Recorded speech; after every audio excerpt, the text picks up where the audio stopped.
In this type of load, भैया बातें मत करना, in this type of load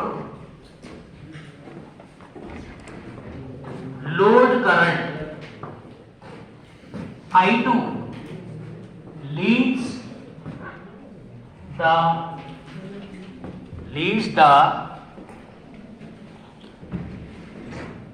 load voltage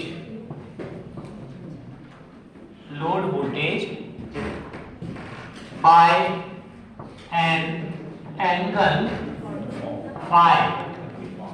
By an angle phi. Phi is greater than 0 but less than 90. ठीक है? In this type of load, current I2 leads the load voltage V2 by an angle of phi. ठीक है?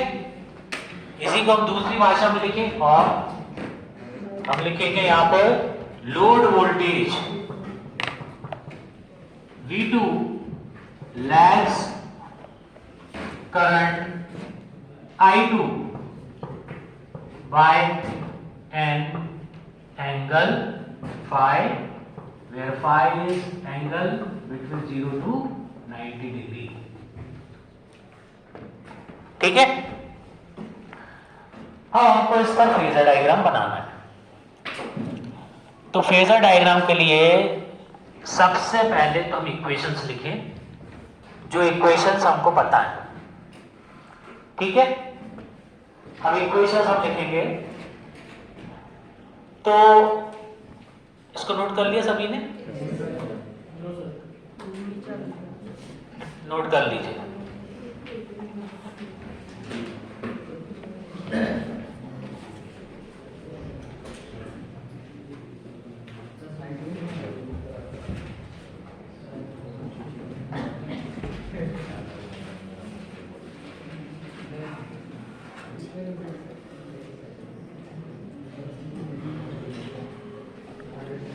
अब यहां पर हम equations जो हमने अभी तक पढ़ी है वो लिखेंगे। ठीक है? हमारा हेडिंग है phasor diagram of transformer on capacitive type load. ठीक है?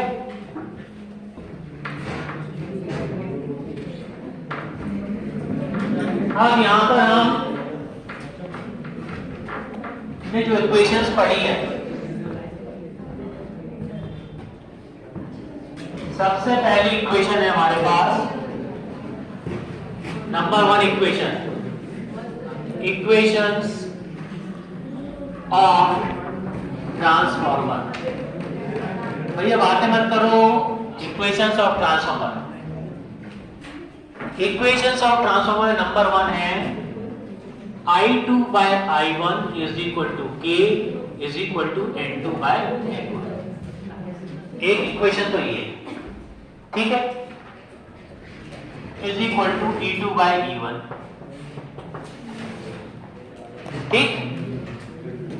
दूसरी इक्वेशन हमने अभी तक पढ़ी है I1 dash is equal to K times of I2।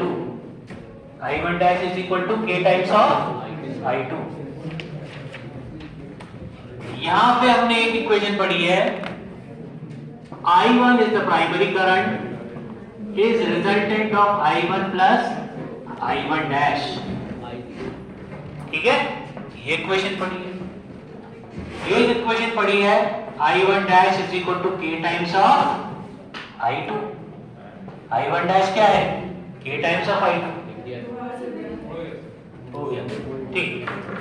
अब एक इक्वेशन हमने पढ़ी है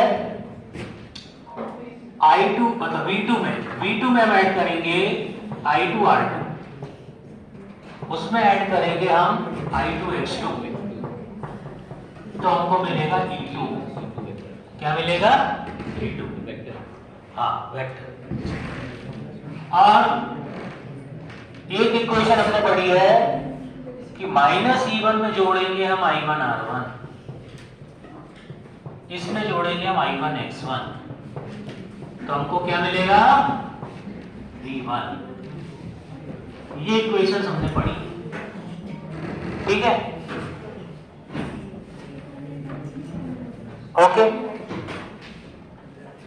अब हम ड्रॉ करेंगे phasor diagram of transformer on capacitive type load. Capacitive का मतलब है current is leading the voltage, जैसा मैंने आपको लिखवा दिया है। तो करंट लीड कर रही है, मतलब करंट आगे है, ठीक है, किससे? वोल्टेज से। और कौन सा कन्वेंशन हम फॉलो करते हैं? एंटी क्लॉकवाइज, ठीक है। तो सबसे पहले तो हम एक्स और वाई एक्सिस बना लें। ये हमको पता है एक्स और वाई एक्सिस, ठीक है। अगर हम if n1 is equal to n2, अगर n1 n2 के बराबर होगा तो k इज इक्वल टू क्या होगा? k क्या हो जाएगा? 1, k 1 हो जाएगा। तो हम अभी ये कंसीडर कर रहे हैं k इज इक्वल टू 1, मतलब n1 is equal to n2, ये मान रहा है कि n1 और n2 बराबर है, ठीक है। अब हमारे पास सबसे पहले नो लोड डायग्राम की करंट बनाना पड़ेगी। जब ट्रांसफार्मर लोड पे काम कर रहा है मतलब नो लोड तो अपने आप ही आ जाएगा पिक्चर, ठीक है। ये है डायरेक्शन फाई का, ठीक है, ये नो लोड डायग्राम में चल रहा है हमारा, और ये डायरेक्शन है E1 और E2 का, ये डायरेक्शन है E1 और E2 का, ठीक है। अब मैंने आपको बताया था कि E1 और E2 जो वोल्टेज है, ठीक है, उससे करंट और वोल्टेज, मतलब जो लोड साइड का वोल्टेज है, ठीक है, उसमें जो करंट है, ठीक है, वो लैग करेगी, ठीक है। तो हम जनरली I2, ये जो हमारी करंट है, इसको हम यहां बनाएंगे I2, और I2 से वोल्टेज V2 पीछे होना चाहिए, तो यहां पे हम बनाएंगे उससे पीछे V2, और ये है एंगल फाई। ये हो गया लोड का रिप्रेजेंटेशन, ये आपको याद रख लेना है। लोड इस तरह से बनाना है, I2 बनाना है, I2 से पीछे क्या आएगा? V2, क्योंकि I2 लीड कर रहा है और हम ऐसे ही चल रहे हैं। तो ये हो गया कैपेसिटिव टाइप लोड। ये कौन सा लोड हो गया? Capacitive type load. इसमें ये उल्टा हो जाता, यहाँ V2 होता और यहाँ I2 होता, तो हो जाता इंडक्टिव टाइप लोड। और अगर दोनों एक ही डायरेक्शन में हो जाते तो हो जाता रेजिस्टिव टाइप लोड, ठीक है।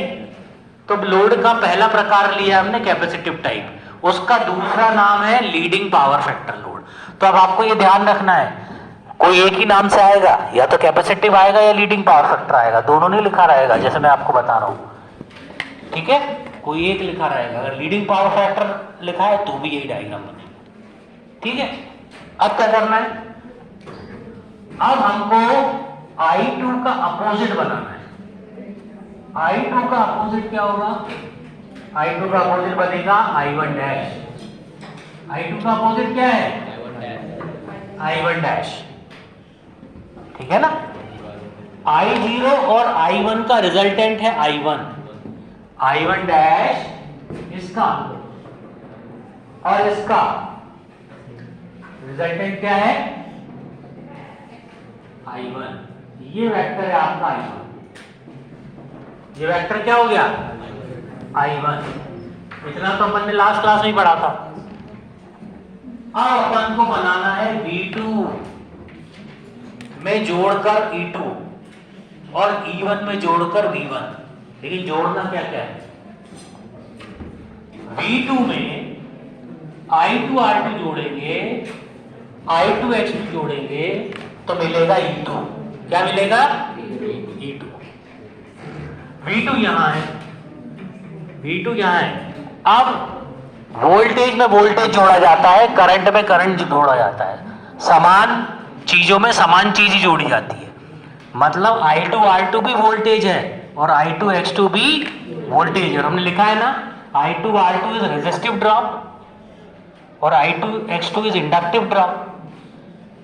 मतलब अगर हमको यहां अगर मैं कंसीडर करूं, पहला मुझे जोड़ना है I2 R2, किसमें जोड़ना है? V2 में। किसमें जोड़ना है? तो I2R2 को मैं बोल रहा हूं इट इज VR2। क्या बोल रहा हूं उसको? VR2 मतलब रेजिस्टिव ड्रॉप। क्या बोल रहा हूं उसको मैं? Resistive voltage. वोल्टेज लिख लो, ड्रॉप की जगह वोल्टेज है। वोल्टेज। अगर मैं रेजिस्टिव वोल्टेज लिख रहा हूं तो इसके अंदर जो VR2 है और इसकी जो करंट है, करंट क्या है? I2, इसके बीच में एंगल कितना होगा? 0। ठीक है, इसका मतलब हुआ angle between VR2 and I2 क्या हो जाएगा? 0 हो जाएगा। ठीक है, मतलब V2 में मैं जोड़ूं VR2, लेकिन ऐसे जोड़ूं कि I2 और VR2 के बीच में एंगल हो 0। तो दो समानांतर रेखाओं के बीच में एंगल 0 होता है। पैरेलल लाइंस के बीच में एंगल कितना होता है? 0। इसका मतलब हमको V2 VR2 यहां जोड़ना है, लेकिन ऐसे जोड़ना है कि वो इसके पैरेलल हो जाए। किसके पैरेलल हो जाए? I2 के पैरेलल हो जाए। तो V2 में हम जोड़ेंगे VR2, लेकिन ऐसा जोड़ेंगे कि वो I2 के पैरेलल हो जाए। ठीक है, I2 आगे लिया। अब आप इसको अपने हिसाब से ही बनाना है, क्योंकि अपन को सच कोई मापदंड के अनुसार नहीं बनाना रहता।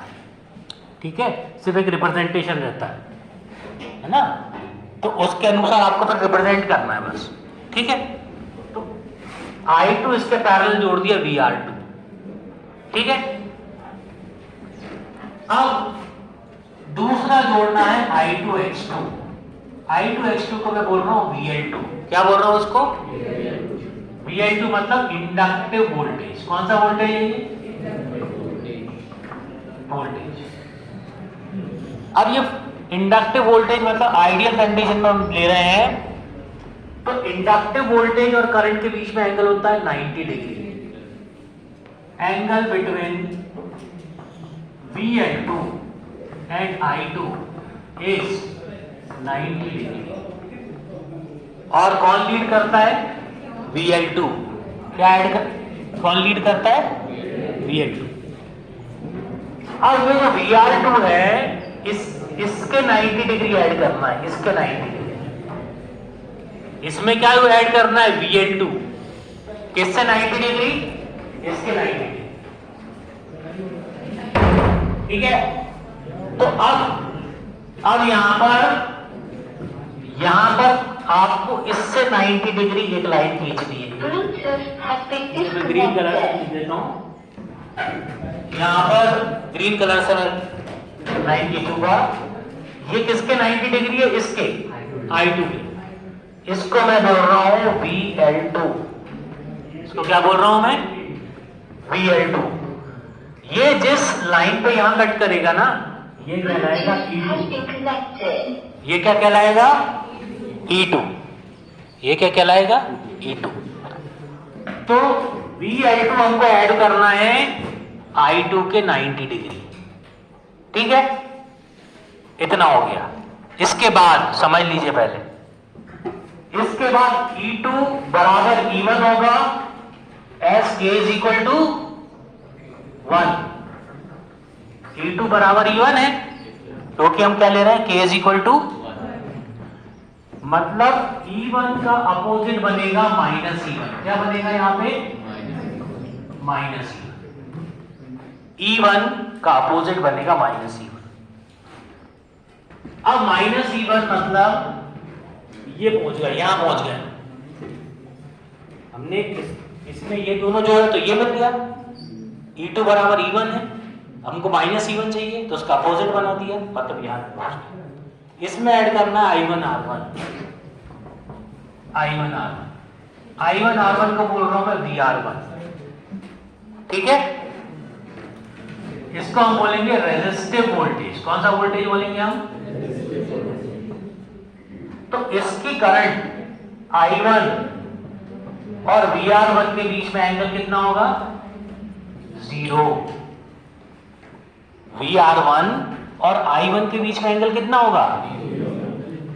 लेकिन जोड़ना किसके अंदर है हमको? -E1 में।